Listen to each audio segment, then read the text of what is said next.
Princess Margaret Cancer Center. She trained here with us, and we've been lucky enough to keep her. She has expertise in GI cancers and treating them, as well as she is an expert in genetics, both tumor genetics, and has an interest specifically in inherited conditions, and did actually quite a bit of research on Lynch Syndrome in Ireland, where she's from, but we're keeping her here now, so let Dr. O'Kane come up and talk.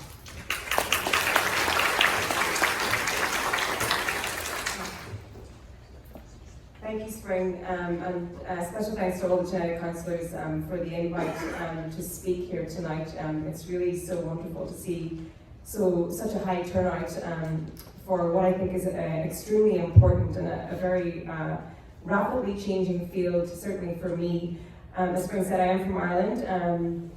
I've been here for 4 years. I completed my thesis in 2015 in Lynch Syndrome, and in a 4-year period, so much has changed for me and when I think about treating patients with cancer and Lynch Syndrome.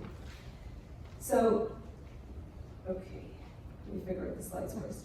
To give you a brief overview of what I'm going to talk about, I'm going to give you an introduction to cancers associated with Lynch Syndrome, a little bit about the prognosis and how we treat early stage cancers, and then a little bit more about later stage cancers and immunotherapy. And I'm sure you've all heard a little bit about immunotherapy for Lynch Syndrome associated cancers, and then where I think the future is in terms of treating these cancers.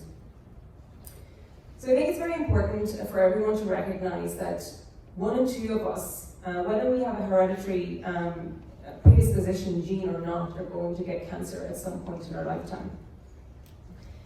And the majority of cancers are non-hereditary. And I'm not going to be too scientific tonight, but to give kind of a simplistic view of how cancer develops.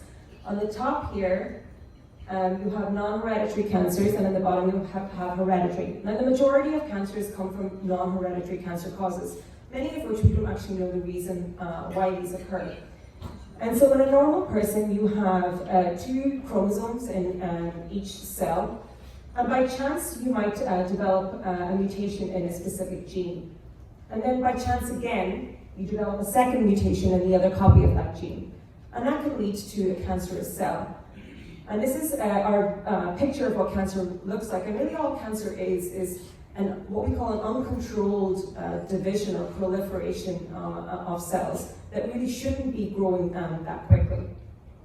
In hereditary cancer, you have someone who's born with one of the mutations, and then by chance you get a second mutation and the cancer occurs.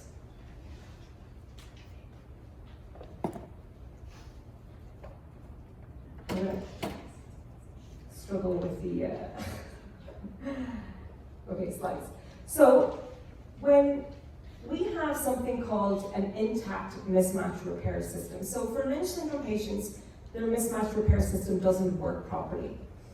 And when we have an intact or normally function mismatch repair system, what happens is in our DNA we have this code, which is like a sequence of letters. And if you have a mismatch, so G here that you can see should pair with C, so it's pairing with T. So when we have a normally functioning system, there are a number of enzymes that come to repair this particular mismatch. But in Lynch syndrome, here you can see over here the G and T that shouldn't be together. You should see this G and C. This repair does not happen. And so what happens is you get a number of mutations. And mutations are changes in the sequence of our DNA.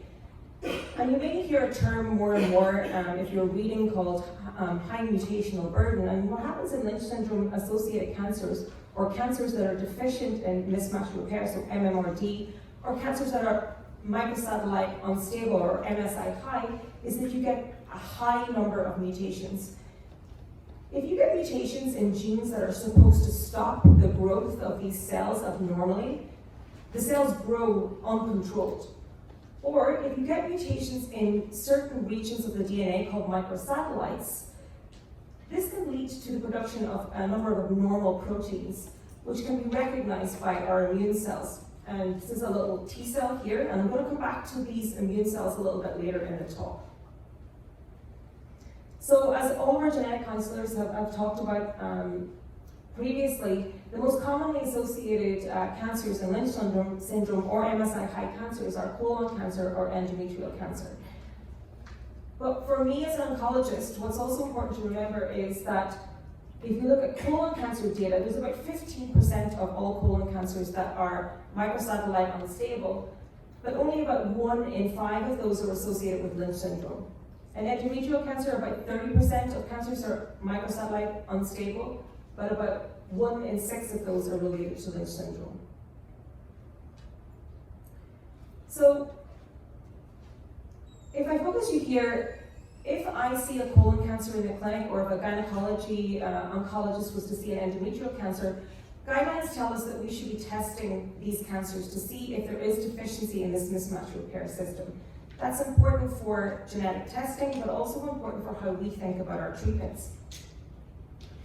What's becoming more and more common, and really a field where oncologists are having to keep up on every day, is that when patients with a new cancer diagnosis come to an oncologist, very often they get this molecular profiling together with germline testing, so molecular profiling of their tumor together with the germline testing.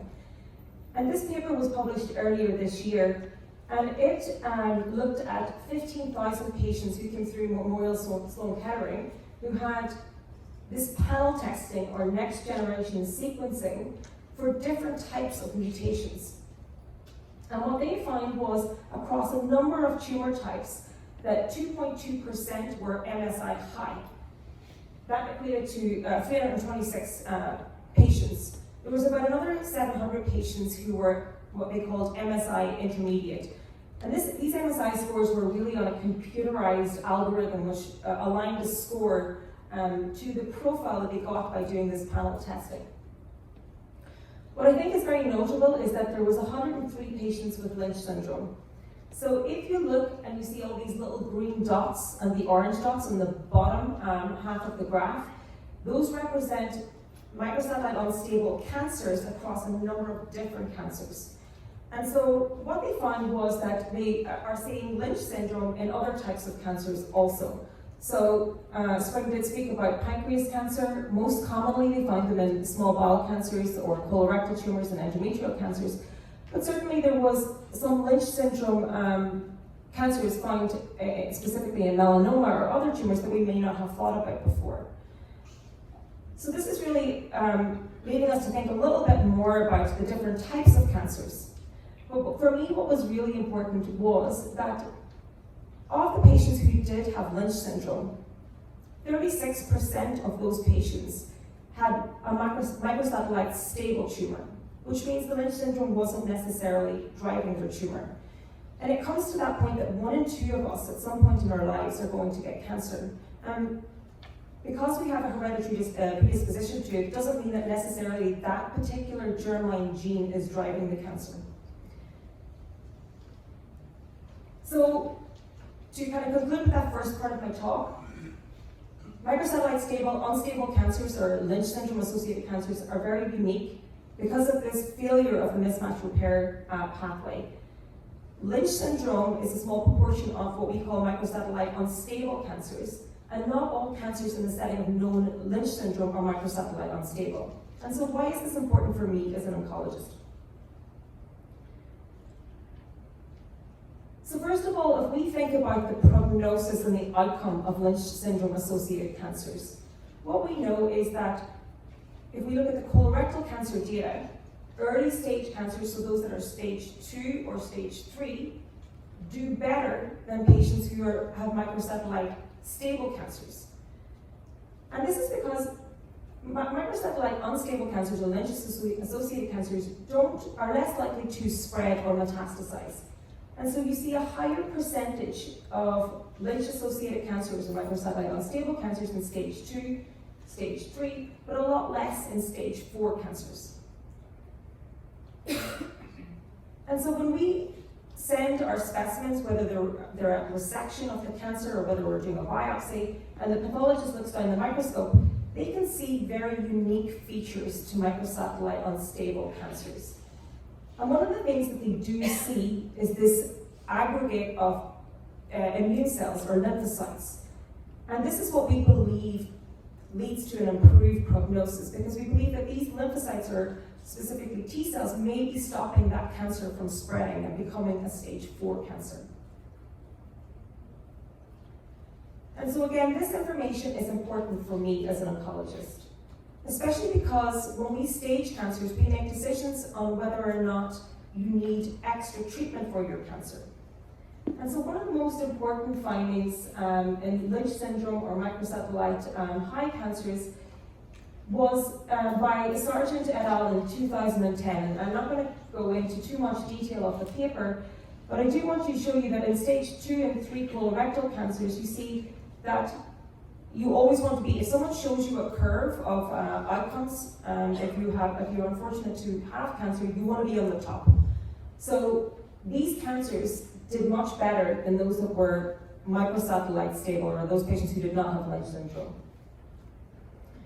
And I want you to focus your attention to the top left curve. So this is patients with stage 2 MSI high cancers. And the yellow curve is patients who had surgery only. And the blue curve is patients who had extra chemotherapy. And I hope you can appreciate that those that had the extra chemotherapy actually did worse. And so we know that the prognosis of patients with colorectal cancer that have Lynch syndrome or who are unstable do better. And so perhaps these patients do not need any further chemotherapy. And that's important for me as an oncologist when I'm making decisions. This is just published in the last 2 weeks. And this is interesting because now this data is being replicated in gastric cancers or stomach cancers. So again, you want to be on the top curve. So these are patients that have MSI high tumors, and they do better than those that are microsatellite stable.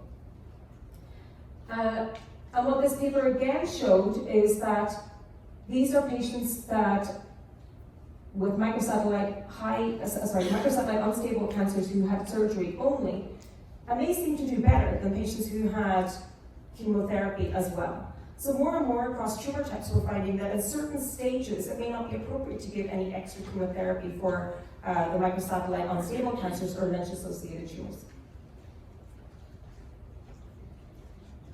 So from this section for early stage cancers and talking a little bit about prognosis, it's important to remember that Lynch-associated cancers do seem to have a better prognosis, certainly in early stage disease, and that additional chemotherapy may in fact cause more harm.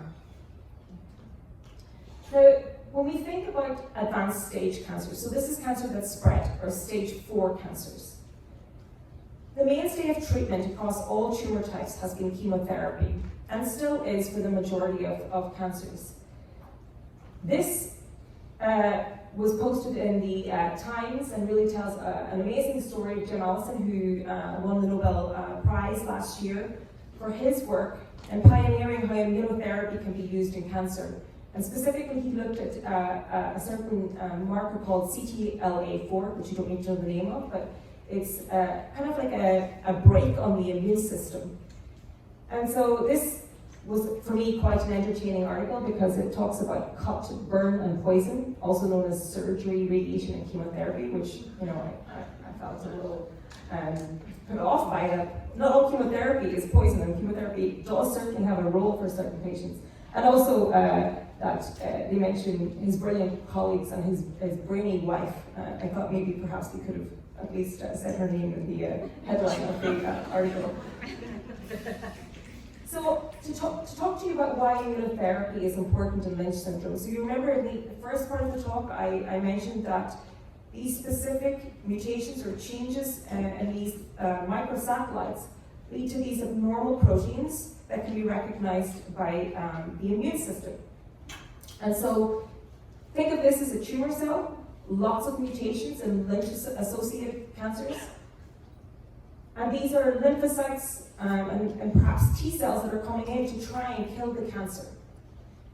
What we know is that the cancer tries to evade or move away from the immune system, so the immune system is not attacking it. So they put these little brakes. This is something called PD-L1 on the tumor cells, or PD-1 on the actual immune cells. And this effectively stops the immune system from doing its job. So these are something called immune checkpoint inhibitors work on these targets, so PD-1 and PD-L1 and CTLA-4 that I briefly mentioned, to unleash these brakes and allow the immune system to attack the cancer. And this is very unique to Lynch syndrome or microsatellite unstable cancers. So it's really been an extremely exciting time as an oncologist because in Lynch syndrome, the FDA, for the first time, granted the approval of a drug, and this drug was pembrolizumab, or Pembro, you might hear people mentioning, for the first time in tissue, agnostic of where it is. So normally we license drugs based on whether you have a lung cancer, whether you have a colon cancer, whether you have a stomach cancer. But for the first time, the FDA approved a drug regardless of where your tumor was, depending on whether you had a Lynch-associated tumor or a microsatellite unstable tumor. And this was because of very small data, so very small results. This was published in the New England Journal of Medicine, one of our most prestigious journals. It only had about 46 patients, and that's not usually normal. But what you can see is if you cast your eyes to the bottom graph, you have the red color here, which is what they say mismatch repair, proficient colorectal cancer. The blue is mismatch repair deficient colorectal, and the black is mismatch repair deficient non-colorectal cancer. So other types of Lynch-associated cancers. And if you take the 0 as being, if you think of yourself, we don't want to think of ourselves as having cancer, but if you think of somebody who has cancer and they have a number of cancer areas in the body, you take that as 0. And when the tumor shrinks, this is what we measure. So in all these patients, the tumor was shrinking, and shrinking quite a lot. And this is again shown differently in the above graph and something we call a spider plot. And you can see that the blue, the black, all these tumors were shrinking when patients with these microsatellite unstable cancers were given pembrolizumab. This was updated later, and again, this particular graph just really shows that it's not limited to colorectal cancer or Lynch-associated colorectal cancers or microsatellite unstable colorectal cancers, but across a number of different cancers, you had this huge amount of shrinkage when you gave these patients pembrolizumab. Not only did you get shrinkage, but you got this response for a very long, prolonged period of time. So here you can see this is 3 years, and these are patients with stage 4 cancer. And over 50% of these patients were still alive and doing really well on treatment at 3 years. So because of this data and a number of other trials that I have not gone into, pembrolizumab was granted FDA approval in May 2017. Another drug that targets this marker PD-1 was also granted FDA approval in 2017 based on the Checkmate 142 trial. And then the same drug, in conjunction with ipilimumab, these drugs are obviously extremely hard to pronounce even for oncologists, but it's all the abs, if you think of the abs, was also approved in July 2018. And so these approvals were granted on patients who had already gotten chemotherapy, the chemotherapy had stopped working, and now they could get immunotherapy. And so there is emerging data to suggest that we should actually be using some of these drugs before chemotherapy. So if someone has advanced cancer, stage 4, they come into us, that we should be using the pembrolizumab or the abs up front instead of chemotherapy. And we await the results of the randomized data, which means that you get put into one arm or the other. Notably for patients, it's important, patients often come to me, do not want to be randomized in a clinical trial. But in this study, there is the option, if you get chemotherapy first, that you can go on to the immunotherapy afterwards. And so this is a similar study that was reported at ESMO in Munich last year. I'm about to go to ESMO tomorrow in Barcelona, where they looked at first line, so advanced cancer coming in straight away, not going to chemotherapy, but going straight to immunotherapy. And about 50 to 60% of patients were having durable responses to these drugs.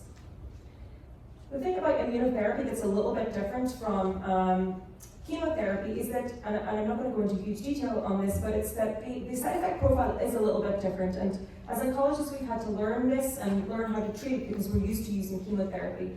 But if you just think about immunotherapy and what we do, we unleash the immune system to attack the cancer. And in doing that, these immune cells may attack other parts of our body. So in patients who have autoimmune disorders, such as rheumatoid arthritis or ulcerative colitis, it's the same principles. So these patients are people who have the immune system that attacks their normal bile to give you an inflammatory bowel disease. So we, in fact, can do that with our drugs and cause almost a colitis in some of these patients. So it's something that we have to be very careful about. These serious adverse events in immunotherapy are less than 5%. And we actually love using immunotherapy agents because they're much better tolerated generally than chemotherapy. So important for patients with Lynch syndrome, where we are in Canada, it can be really, to be honest, quite a struggle for oncologists. Health Canada has granted approval for pembrolizumab for microsatellite high colorectal cancer and endometrial cancer.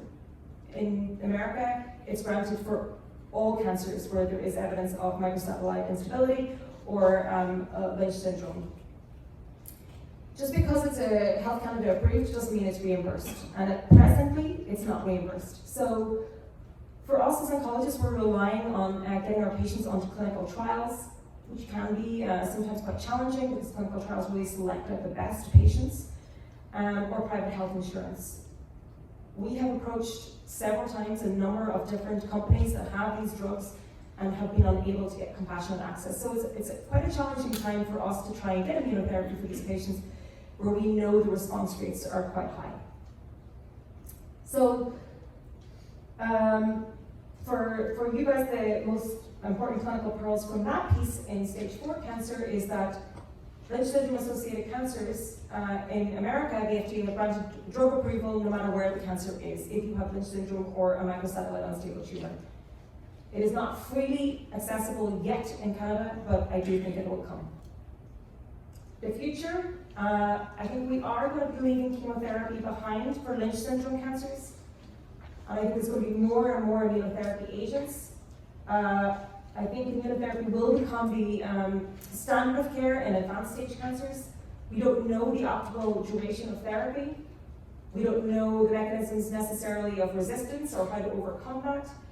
I do think after surgery, immunotherapy is going to be used and chemotherapy may go. I don't think we'll be letting go of chemotherapy altogether.